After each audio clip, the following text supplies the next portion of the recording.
India TV 9 news Maharashtra.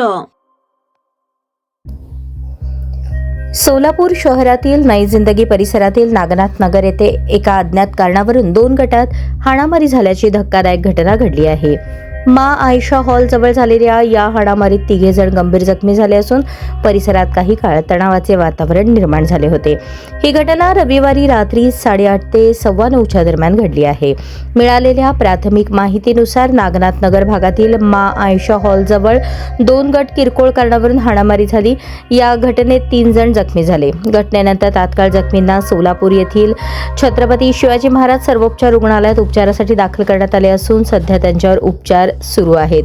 घटनेची माहिती मिळताच MIDC पोलीस ठाण्याचे वरिष्ठ पोलीस निरीक्षक, DB पथकाचे अधिकारी आणि कर्मचाऱ्यांचा मोठा फौजफाटा तात्काळ घटनास्थळी दाखल झाला. पोलिसांनी परिस्थितीवर नियंत्रण मिळवले असून परिसरात चोख पोलीस बंदोबस्त तैनात करण्यात आला आहे. हाणामारी नेमकी कोणत्या कारणावरून झाली याचा तपास MIDC पोलीस करत आहेत.